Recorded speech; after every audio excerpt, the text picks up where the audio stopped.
Hello and welcome to this latest edition in Low Code in 30. My name is Simon Black and I'm a Technology Evangelist here at Mendix. So if you haven't seen any of these Low Code in 30s, then make sure you catch up on our on-demand service on mendix.com/demos and also catch up on our YouTube channel. You can subscribe there to get the latest updates in the Low Code in 30 series. Over the last few months we've covered everything from collaborative visual development through to accelerating DevOps within your existing architecture. In today's webinar, we're going to focus on cloud native and what it means to be cloud native and how we can utilize the technology and the platform to be able to deploy out to multiple cloud environments. Before I do so, I want to just give you a bit of background as to why Mendix exists and the problem we're trying to solve with the platform. So Mendix was started around 12 years ago to really change and disrupt the way that software is built. We want to be able to bring both business and IT together to be able to collaborate throughout the whole application lifecycle. Everything from development, deployment, operations are all covered within the platform. So we can really rapidly build those applications together and visually build those using visual models instead of coding. This enables us to build applications 10 times faster than traditional development because we're covering the entire lifecycle of development. The way we do this is we use obviously the visual models, and these visual models are then interpreted by our runtime environment. But out of the box, these applications are built using cloud native technology. But what does it mean to be cloud native? Cloud native is more than just a buzzword. It's a strategy for building and running applications that utilize those cloud services. It's not about where they're deployed. It's more about how they're built. These applications can run anywhere, regardless of cloud environment or on-premise environment. They should be able to be portable and resilient across those environments. So how did cloud native come about, and what are the principles that guide it? So it was originally developed by Heroku as a way of giving their developers a guideline to build SaaS solutions. Originally it was a set of 12 practices, but was recently extended to 15. It enables you to build applications that have portability and resilience from the get-go. And for me, there are 4 key practices from these 12. The first is that you need to have a single code base. You need to be able to develop together, have multiple developers working on the same application, and not have the scenario which often happens within organizations where you have different customizations in different code bases for different sets of customers. This can often be a nightmare to maintain, but also it restricts you to develop those new features much quicker. Second, you need to be able to abstract your application away from the logic and away from the data that you're integrating into. These need to be as separate services so that you can very rapidly build and change those services when needed. Thirdly, it's also about how you continually to build, release and run those applications. You need to think about your CI/CD type pipelines so that you can continually to build, release and run those applications at scale. And finally, those apps you build need to have consistency. They need to be able to run exactly the same across your development, production and acceptance environments. And by utilizing things like containers, it allows us to give that complete parity across those environments. But why is it important that we actually address and utilize cloud native? For me, there's a number of reasons, but these are the key 6 that I decided to come up with. The first one is portability. So you need to be able to move your application to another environment or to another infrastructure if you need to. And it needs to have that portability of being able to run in any infrastructure, any data service that you need. You might have a situation, for instance, that comes to your organization where there's certain governmental regulations that require you to move your application to another infrastructure or another database, and therefore you need to have from the get-go portability of your apps. Second, by utilizing Cloud Native, you have built into the platform a core scalability. So being able to run that application at scale, being able to increase the number of memory or database based on the increase of your users. Also, by utilizing these cloud services, you're starting to reduce the reliance on your IT team. No longer do you have to pick up the phone, call up your sysadmin to get a server set up. You can simply hit the play button and run that application, set you up a new server, and get going with your development. There's no restrictions on terms of getting going. And therefore, by utilizing those cloud services, you're also starting to reduce those cost savings. So you're starting to utilize non-traditional on-prem software and be able to utilize the scale that these cloud providers can offer. By utilizing the full cloud native capabilities, you're also able to deliver faster changes to your business and also to your customers. And finally, you're able to access new features that these cloud providers offer. You can easily integrate them once you have a cloud native app. But why is it that people are not adopting cloud native quick enough? Or why is it they're scared to adopt cloud native?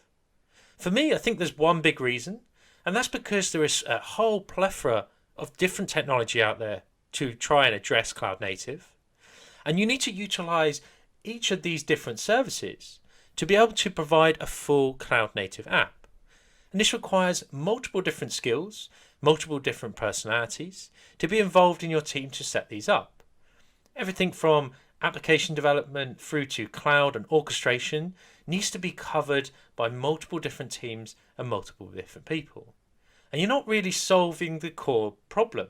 The core problem is that you want to be able to utilize cloud native and cloud services, but you want to be able to develop those much quicker, reduce your time to market, and also be able to use different resources and less resources. So the answer is to use a low-code platform such as Mendix to be able to build cloud native applications, because from the core of the platform, they're built to scale and utilize the cloud native capabilities. So the core Mendix runtime executes the Mendix models, and this allows us to generate the apps for web, mobile, and tablet, and allows us to connect into those data sources such as databases, web services, and APIs. The core runtime has been built to run in containers, whether it be Cloud Foundry containers or Docker containers. So it makes it very scalable and very easy to run in multiple environments. By utilizing containers, we can also make the apps portable so that we can guarantee that they run the same across different database types and also across different infrastructures. So the Mendix platform is very unique in this fact. We're able to deploy out to public, virtual private cloud and on-premise environment and have that guarantee that those applications will run the same across environments. We've also built into that the continuous integration and continuous deployment pipeline so that you can cover off that point around being able to build, release and run. So a true platform that adopts and utilizes cloud native is not just about deployment, it's not just about utilizing containers, it's about being able to bridge all of that together to bring that application lifecycle for ease of use and being able to deploy that very rapidly. So to demonstrate this concept and this platform, I'm actually going to use two applications I've demonstrated in previous webinars. The first application is a connected IoT application, allowing us to monitor IoT data from sensors on container ships And this data is all fed into the IoT service from Leonardo SAP service. And it also integrates into S/4HANA for purchase orders of orders that are on those containers. Now, this application was shown in our webinar about smart applications and leveraging IoT and blockchain. And our second application was an app that we built for the mobile experiences webinar. It allows inspectors to go to those container ships based on an alert and be able to do an inspection and do a number of questions offline and be able to synchronize those back later. So for the demo, we're actually going to connect these two applications together via an API and show you how we can deploy those to leverage multiple cloud environments. So to get started, I've opened up what we call the app gallery. And the app gallery is available on Mendix.com. And both of these apps are available here, and you can look at them, you can test them out, and also get some more information about how they were built. And from here, you can drill down, you can see that information all within a central portal. The actual app gallery itself was also built in the Mendix platform. So it gives you a really good idea of other applications and other technology you can utilize whilst building your Mendix apps. So the first app I'm going to look at is actually the SAP IoT Logistics app. And to do so, I'm actually going to spin up a new version of this app, deploy it into the SAP Cloud Platform, and then show you how we can actually deploy and set up that app. So first of all, I'm going to go over to the Mendix project Buzzwall. And this is our online collaboration and social platform where we can share ideas with people within our company and we can start to build applications together. When we set up an application, we can invite a number of team members across business and IT and start to gather those initial requirements, those initial functionality we need to build. If I hit the Create App button in the top right hand corner here, I can select from a number of starter templates, a number of introduction tours, but also a number of SAP apps. We can use Fiori design patterns to be able to build those applications or use our own design patterns. And in this case, I'm going to set up this SAP Velotics IoT app. I can give it a name and I can hit Create App. Now what this does is it actually sets up a single place where we can manage that full entire DevOps lifecycle. Everything from requirements gathering, development, deployment and operations is covered within this one project. So it will set up that collaboration space so we can collaborate with our business users and also set up a single code repository space so that we can have multiple developers commit to the same app. And finally, it will connect to the SAP Cloud Platform so that we can authenticate and start the build process of our new cloud environment. So the first thing it will do is it will ask you to authenticate with the SAP Cloud Platform. I'm already authenticated with the platform, so it'll ask me the region I want to deploy. In this case, we're using the Cloud Foundry portal from SAP, and we can select a particular domain, an organization, and also a space we want to run this app in. We can select a custom database if we need to add any additional credentials, but in this case, I'm just going to set the defaults and hit Create. What this now does is it communicates with the cloud platform. It uses the Mendix build pack that's available for Cloud Foundry to build us a new server for us to deploy to. It will also set up an instance for us to use single sign-on. It will set us a database service up, and it will also set us up a service so we can use the Cloud Connector. The Cloud Connector allows you to connect into any SAP on-premise or in-cloud data. So if we want to go ahead and edit this application, we can either decide to edit it in our desktop environment or in our web modeler environment. And if you want to find out more information about this, check out our webinar about collaborative visual development, where we cover these different environments and show you how different types of developers within your organization can develop together. So now that that application has been deployed, we can go and view it in our browser. We can see information such as the different containers that we have available, whether it be on a container ship or whether it be on a truck. And we can drill down on that information and see more information about where the container is. We can see information such as the light, temperature and humidity. And this app is connected to the SAP IoT service from Leonardo. And if we use this simulator here, we can start to send data and live information to that IoT service. And we'll start to see that information come into these graphs here. So seeing that light, temperature and humidity, and be able to react to that information. So in the app, we've actually set a threshold up to say that only to trigger an alert based on high level information. So if we have a high level of light, or if we have a high level of temperature, we will trigger a new alert and also add an inspection so that someone can go and actually look at that particular container. So if we switch over to the temperature and we increase the temperature above 30, this will actually create us an alert and also add an inspection needed for that particular inspector on the ship. So here we go, we've triggered a new alert in our application because we've increased the temperature to 50 degrees. And we'll see on the right hand side here a new alert for our temperature being created.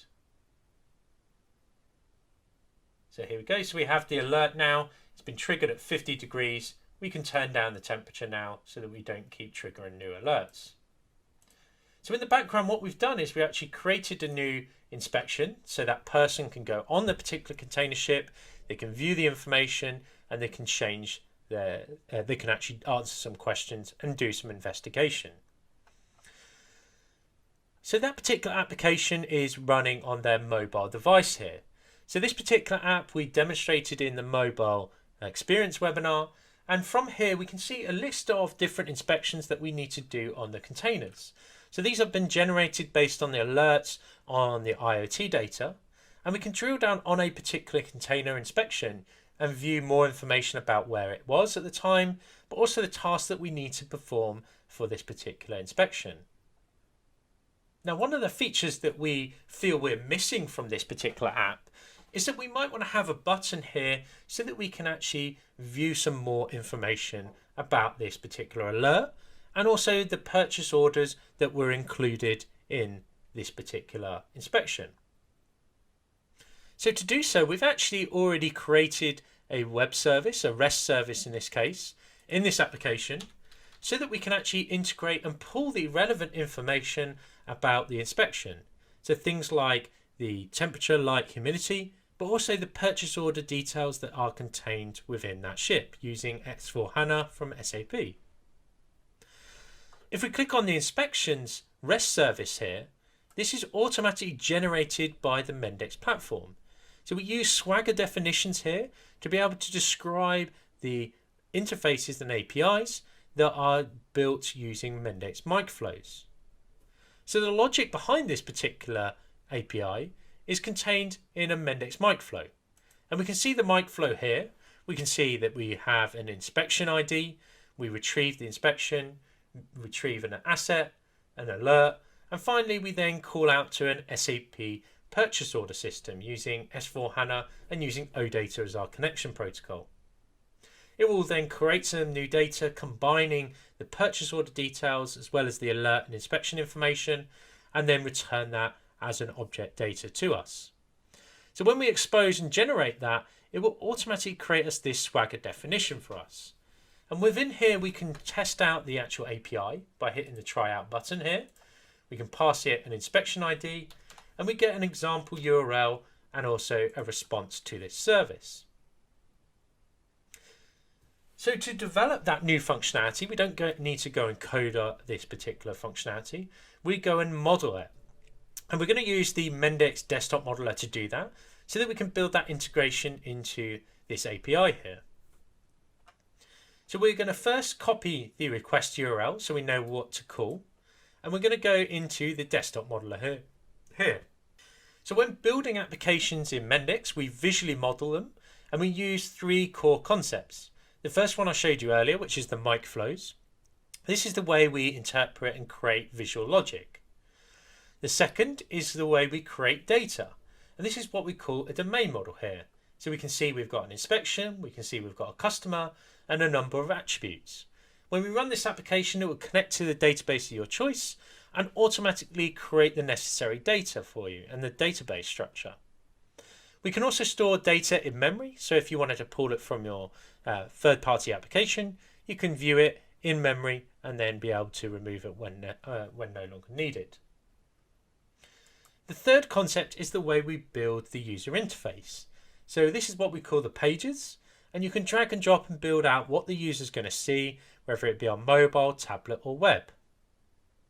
In this case, we want to change the view here, and we want to be able to see the inspection details that we get from our REST service. So the first thing we want to do is we want to add a new button. So we want to right click and say add widget, and we can select the option to call a mic flow. Now there's a number of actions available to you here, and you can fully customize these actions and activities and widgets that appear in this app. Either you can download those from the App Store, which contains a number of components available to the community, or you can build your own using Java on the back end or JavaScript on the front end. So let's go ahead and add that mic flow button. So here we go. I can add a new flow, and this flow I'm going to call get inspection details. If I right click on the button, it will open up the logic behind this button flow. The first thing it does is it passes an inspection, and then within this flow we can start to add the necessary activities and necessary decisions for this logic. The first activity we want to do is a very simple one. We want to be able to retrieve the details using a REST API. And as you can see here, we have a number of actions available to us, but we can customize and extend these by creating Java actions or connectors. So you're never locked in, you're always able to extend the platform. So we're going to call this REST service here, and the first thing we're going to do is add in the location parameter. So here we go, we paste it in, and we also want to pass in a parameter for our inspection. So the parameter we're going to pass is the inspection and also the ID for the inspection. We have a number of functions available to us in the modeler, so we can use things like toString, parseDate and so on, all built into the platform. The next thing we want to do is we want to be able to manage the data. So we want to be able to parse the information we get back from that REST service and be able to utilize it in our system. So we're going to create a new mapping, and the mapping allows us to take data from JSON, from XML, from any particular format, for instance OData, and be able to map that into relevant entities and data we can work with. In this case, we want to use a JSON structure, and we're going to create a new JSON structure here to map that data in. If we go back into our app, we can see that we have this response that comes back from the service. I copy that, go into the modeler, and I can paste that in and format it in my browser. If I hit refresh, it will automatically detect the relevant types for each of the attributes. So if you imagine doing this in a traditional model, you would have to very manually map each of these attributes to certain data. You'd have to create the relevant SQL statements to be able to connect into the data, the relevant code for mapping. All of this is handled for you out of the box in the platform. The next thing we want to do is we want to connect it into the data. So we can drag and drop onto here the relevant entity we want to map it up to. And we have a number of attributes already here, but we can automatically generate those attributes and those entities if we don't have them. If we hit map, this will automatically map those particular fields to the relevant names. If we go back into our flow now, we have the now data field available to us. So we'll go to response. I can see I can give it a variable name and start to use that in the rest of my flow. So I'm going to use the inspection detail here, and I'm going to then add a new activity so that I can actually see that inspection detail. I'm going to hit show page,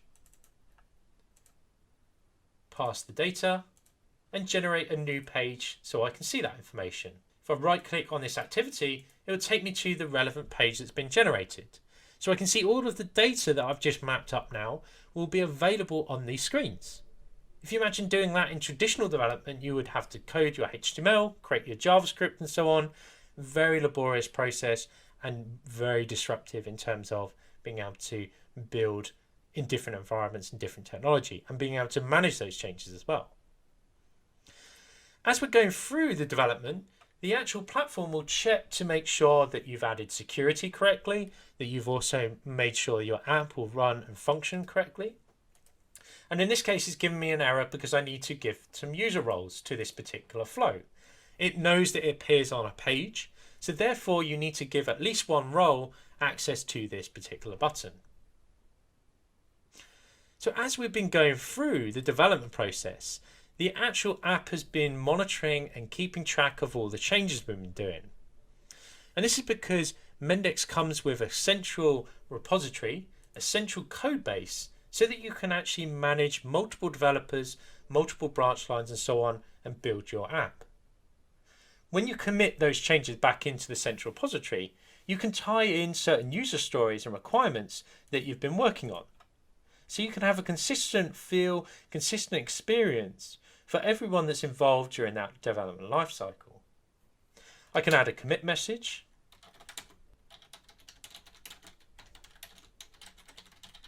And hit OK to actually commit this to the repository. Now what's happening in the background now is that we have a VSDS pipeline that's connected to this central repository. So it will pick up that new version. It will start to build us a new app of the app in the cloud, and then we'll deploy that into our Kubernetes cluster based on top of Azure. So we've built that pipeline to enable us to very rapidly build and deploy those apps. We can also deploy our application into the Mendix cloud. And the Mendix cloud runs on Cloud Foundry on top of AWS, and we also have that one-click process here available to us as well, so that we can really rapidly have that continuous integration and continuous pipeline, being able to build, run and release at the scale of when the business requires.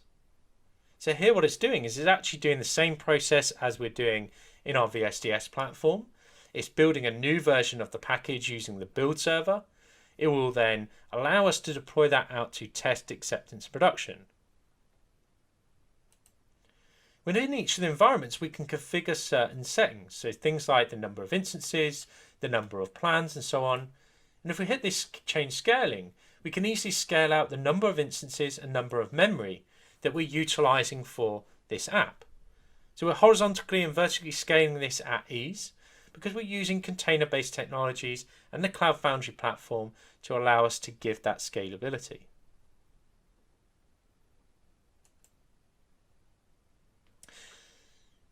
So in the meantime, what's been happening is obviously that cloud build process has been going on. So if we go to the VSDS platform here, we can see the builds that are starting to build. And once it's finalized and built the version of the application, it will then create a release for us and release that into the actual into the Kubernetes cluster. So you can build this release pipeline once and then reuse it across multiple applications and multiple pipelines. So in this case, we've deployed that application now, and if you want to see more details, then check out our other webinar. The application is now actually deployed into that Kubernetes cluster. So what it will do is it will create a new pod for us to be able to deploy into. And once that pod has been finally deployed, the leader pod will change to the new environment. It will change to those new changes. So let's go and see that new application functionality and view it in our browser. So here we have the running application. We can click on the view now. We can go into a particular inspection and we can see this new get inspection details. If we hit the button now, what this will do is it will call that service, that API that I showed you earlier, call that micflow, and allow us to then view the details from a combination of the Mendix application in terms of the light, temperature and humidity, but also the supplier information, the purchase order details that come with that particular inspection. So very rapidly in the last 30 minutes, we've been able to showcase to you cloud native technology and how the Mendix platform allows you to deploy to multiple cloud environments and utilize those cloud services so that you can accelerate the development of your apps. Thank you for joining for this low code webinar. Make sure you connect and you make sure you subscribe to our YouTube channel, and also come back and see us next month.